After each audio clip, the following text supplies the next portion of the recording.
काबू पाना असंभव है। इसी प्रकार इस चंचल मन को अपने अधीन करना अति दुष्कर काम है। हे अर्जुन, तुम्हारा यह कहना सत्य है कि मन अति चंचल है।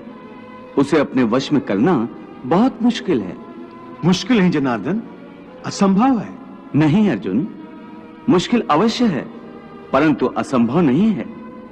तुम्हारा कहना है कि मन को वश में करने का कोई तरीका, कोई साधन भी है? अवश्य है अर्जुन। मनुष्य को मैं के घमंड की मदिरा पिलाकर मदहोश करने वाला पाखंडी केवल मन है। उसके हाथों में मोह माया का जाल है, जिसे वो मनुष्य की कामनाओं पर डालता रहता है और उसे अपने वश में करता रहता है। यह मन शरीर से भी मोह करता है, अपनी खुशियों से भी मोह करता है और अपने दुखों से भी। खुशियों में खुशियों से भरे गीत गाता है, तो दुख में दुख भरे गीत गुनगुनाता है। अपने दुख में दूसरों को शामिल करके उसे खुशी होती है। किसी भी प्राणी को उसका मन जीवन के अंत तक अपने जाल से निकलने नहीं देता। रस्सी में बांधकर उसे तरह तरह के नाच नचवाता रहता है।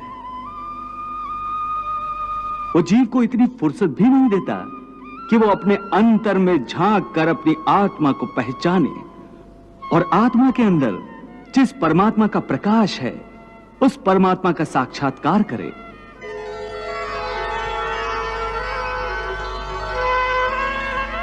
हे पार्थ, प्राणी के लिए आवश्यक है कि प्राणी अपने मन आत्मा का प्रकाश स्पष्ट दिखाई देगा।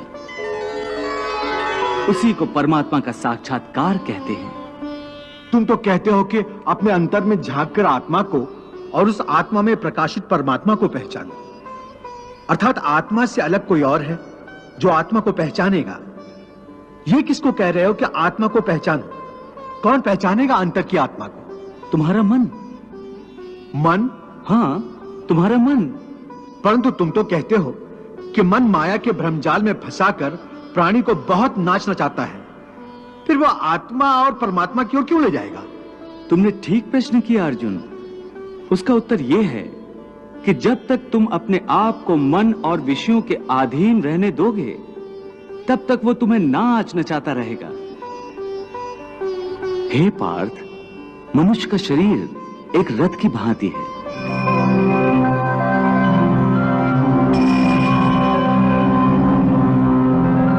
उस रथ के जो घोड़े हैं, उन्हें मनुष्य की इंद्रियां समझो, जैसे आंख, नाक,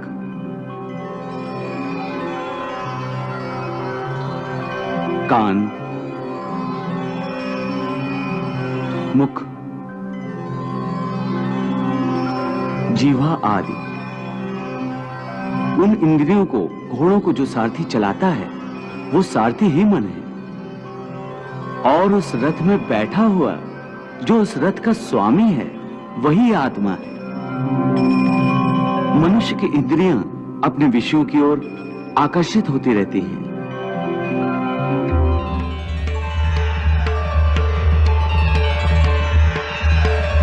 और उसका मन इंद्रियों को उनके विषयों की ओर ही दौड़ाता रहता है।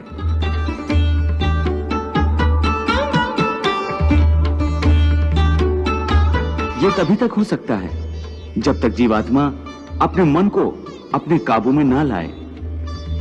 जब तक मन काबू में नहीं आएगा, वो इंद्रियों को उनके विषयों की ओर ही दौड़ाता रहेगा। विषय उनको बुलाते हैं, इंद्रियां उनकी तरफ भागती हैं और मन जीवात्मा की परवाह किए बगैर रथ को उस ओर लिए जाता है। परंतु जब तुम स्वयं मन के अधीन न रहकर मन को अपने अधीन कर लोगे, तो वही मन एक अच्छे सारथी की तरह तुम्हारे शरीर रूपी रथ को सीधे प्रभु के चरणों में ले जाएगा।